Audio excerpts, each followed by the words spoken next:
Good morning, welcome back to another video. I promised I would have 2 videos this week, so yes, this one is going to go live on Friday, I'd say. I was going to try and get it done today, but obviously we're not going to be eating it till later, and it's not going to be ready until later. So normally when Dan's at work, my husband, I have slow cooker meals in, just because obviously he's not home until late. He goes to the office 2 days a week.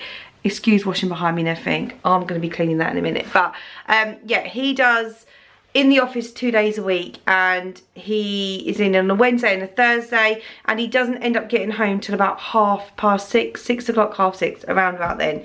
So I try and do slow cooker dinners just so it's in there, and then when he gets home we're ready to eat.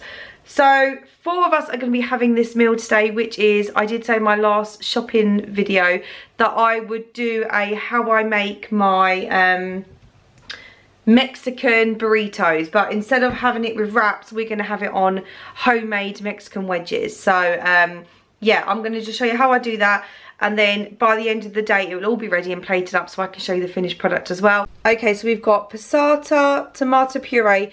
You are really meant to be using canned tomatoes, but if there's any lumps of tomatoes in there, my daughter will not eat it. She's so fussy. So I use the passata and the puree. We've got salt, pepper.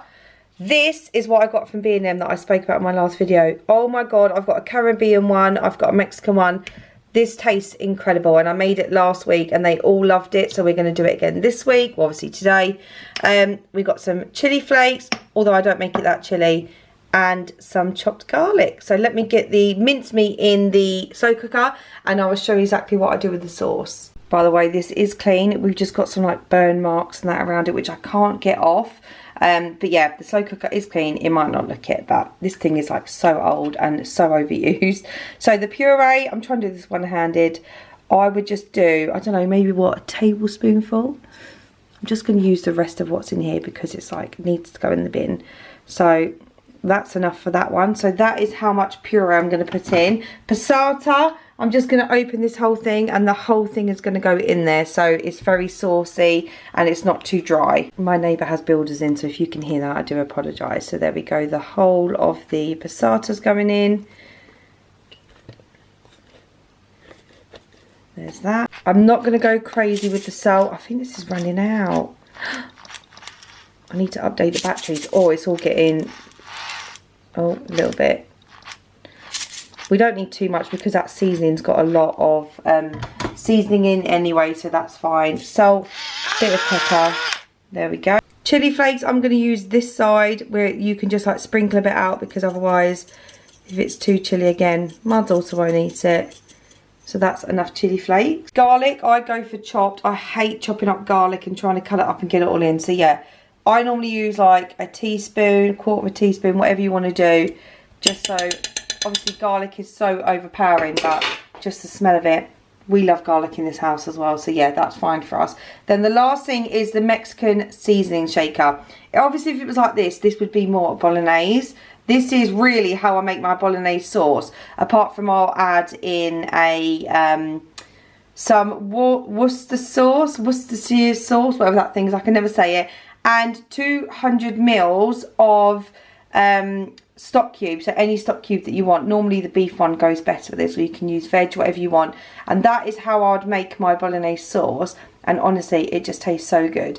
But yeah, so now the best thing about this is that Mexican seasoning shaker. I used to make this as well, but with different seasonings to make the bolognese, not the bolognese, the burrito, and it was lovely. But honestly, this seasoning shaker here is such a game changer. So I'm going to put in, show you how much I put in, and then that literally is it. So you just need to keep stirring it, and then it will stay in there till later, until it's time for me to cook the wedges. So then it's onto the Mexican shaker. If you buy the burrito kit, honestly just stop. I promise you this just tastes just as nice, if not better, and you can do it for half the price. So that is how much we put in. I'm just going to now mix that all together, and then again, like I said, leave it on low for about 6 to 7 hours, and it just tastes so good. And the smell when you open it as well, it smells amazing. If you don't keep stirring this, your mincemeat is going to like stick together as well, and it goes to like a big ball. It looks awful. So yeah, make sure you've got plenty of sauce in there as well, so it doesn't stay too dry.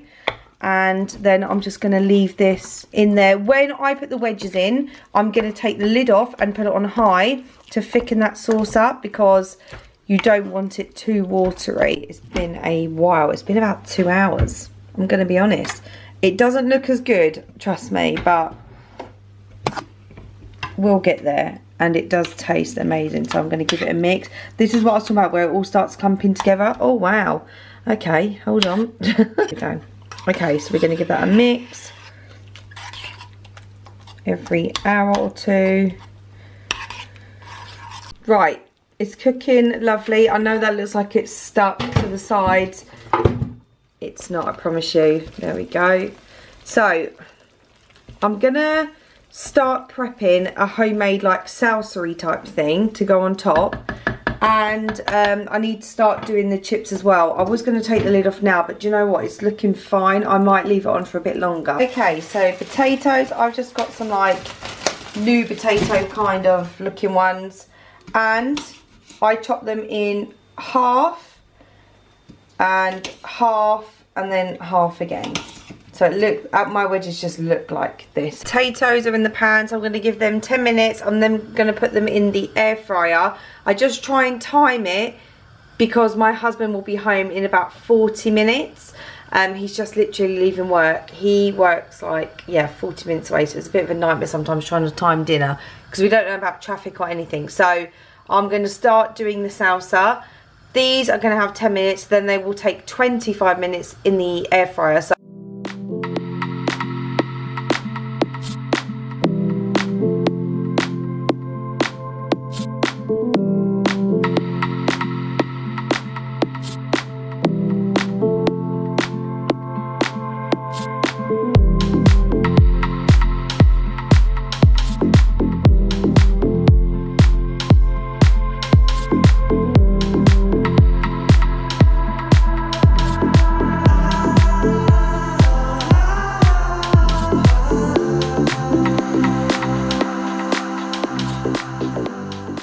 So chips or the wedges are about to come off. I'm going to just drain them now, then we're going to put some oil on them and some seasoning, and then I've just took the lid of this. It's now on high, and yeah, I'm just going to let it like simmer all this sauce out here and just to thicken up as well. You don't have to use any oil in an air fryer. I just find the chips go more crispy or whatever you're doing potato wise in there. So I'm going to put a bit of oil in, and then I'm also going to be adding the same seasoning that I did into the mincemeat earlier. So I'm not going to go crazy. There we go. Give it a bit of a stir. And then literally put them in the air fryer. You just need to make sure that you get them out and shake them maybe twice, 3 times whilst they're cooking.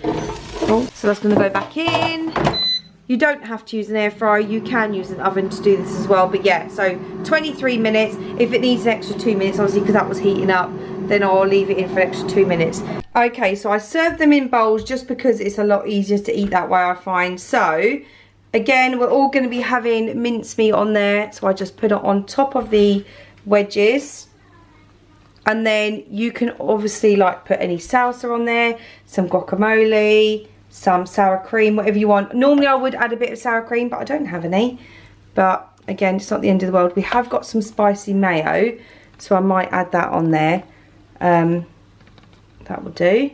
Then me and my husband, like I said, are going to be having some of the salsa, so I'm just going to put that on there as well. So I'm trying to film this with one hand. Yeah, trying to do this myself, but anyway, that's fine. So I'm just going to add a little bit on. If he wants to add any more, he can. And then we've got some cheese. Again, my fussy daughter, which is going to be this one here, will have nothing apart from this only. And then 3 of us, like I said, will have cheese as well. And then, yeah, this is it really. Like I said, if you want to add any sauce, you can. My hands are clean, I've just cleaned them. It's up to you what you want to put on them really, but that is our burrito bowls. Burrito bowls on top of wedges, whatever you want to call it. I absolutely love this meal. yeah, it's definitely one of my favourites. We've not had it in so long, so I'm very excited to eat it today. So there we go, that is my portion today. You can season it as well and put whatever else you want on it. I probably will add some spicy mayo, but yeah, I'm so excited to eat this. But thank you so much for watching today's video. Hope you enjoyed it, and I will see you again in my next. If there's any other cooking ones you want to see, I'm trying to think what other ones I make, but if I can think of any, or you can, just let me know below, and I definitely will make them, because I love doing some cooking videos. But yeah, thank you so much, have the best week, and I'll see you again next week too.